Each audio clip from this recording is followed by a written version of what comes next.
Suppose നമുക്കൊരു അസുഖം വന്നു. അപ്പോൾ നമ്മളെന്താ ചെയ്യുക? നമ്മളൊരു ഡോക്ടറെ കാണും, ഡോക്ടർ നമ്മളെ പരിശോധിക്കും, നമ്മുടെ അസുഖം എന്താണെന്ന് നോക്കും, അതിനുള്ള മരുന്ന് തരും, നമ്മൾ തിരിച്ചു പോരും. ഈ പറഞ്ഞ കാര്യങ്ങൾക്കൊക്കെ നമ്മൾ ഉപയോഗിക്കുന്ന വാക്കുകൾ എന്താണെന്നാണ് നമ്മൾ കാണുന്നത്. ഇപ്പോൾ ഒരു അസുഖം നമ്മൾ എന്താ ചെയ്യുക?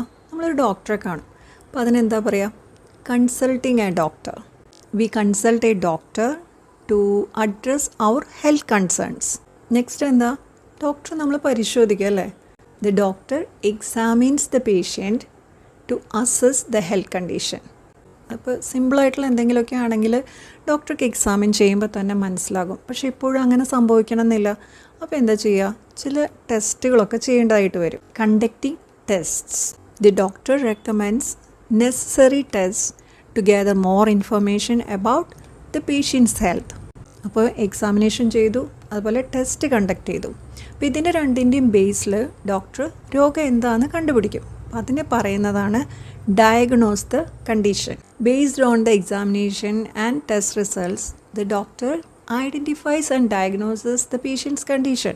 ഇനിയാണ് എന്താണ് പ്രതിവിധി, അതായത് എന്തൊക്കെയാണ് നമ്മൾ ചെയ്യേണ്ടത്, അല്ലെങ്കിൽ എന്തൊക്കെ മരുന്നുകളാണ് എടുക്കേണ്ടത്.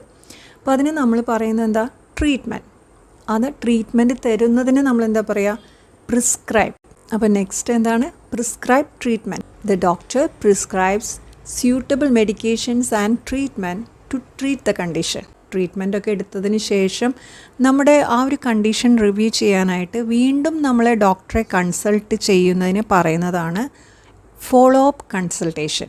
സപ്പോസ് നമുക്ക് ഇങ്ങനെ ചോദിക്കണം എന്ന് വിചാരിക്കും, എനിക്ക് അടുത്ത ആഴ്ചയ്ക്ക് ഒരു ഫോളോ അപ്പ് അപ്പോയിൻമെൻറ്റ് ബുക്ക് ചെയ്യാൻ പറ്റുമോ? Can I book a follow-up appointment for next week?